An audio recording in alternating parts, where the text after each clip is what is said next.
Hello everyone, welcome to History 111, Global History to 1500. My name is Andrea Severson Lopez and I'll be your instructor for this semester. I got my start right here at New Mexico State University. I got my bachelor's in anthropology here, and then I also got my master's at New Mexico State in history. Right now I'm at UTEP currently trying to get my PhD. So as far as my field of study, I look mostly at gender and material culture. So for those of you who don't know, there are many different types of historical study, and one of those fields is gender.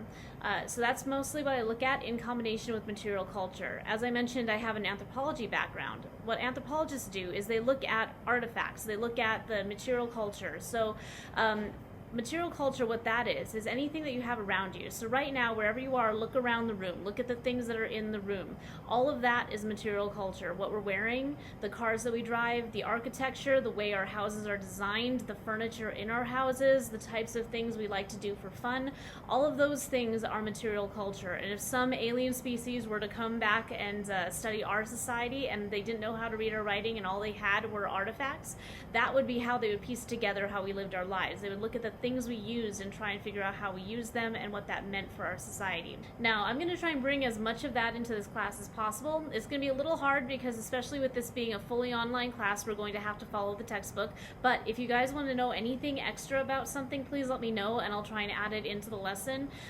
For this class, obviously, we have to study mostly the political history of the United States because that's, typically what we do in these survey classes. The point of them is to give you a broad introduction to history so you can decide on what particular part of history you're most interested in, so you can focus on that more later.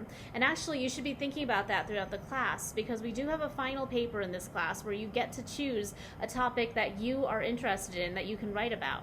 So as we're going through, think about what interests you, what captures your imagination, and at the end, you're going to be able to study that specifically and write a paper about it. So one thing I really want to tell all of you is that history can actually mean a lot of things. You all probably have a specific set definition of what history is based on other classes you've taken.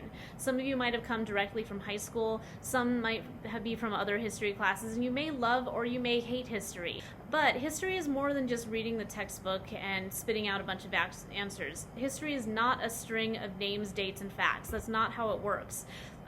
We can all use the same facts and come up with a different interpretation of them. That's why history is a continually evolving, living, breathing discipline. It's really the interpretation of history that makes history what it is. It's a fact that Caesar crossed the Rubicon.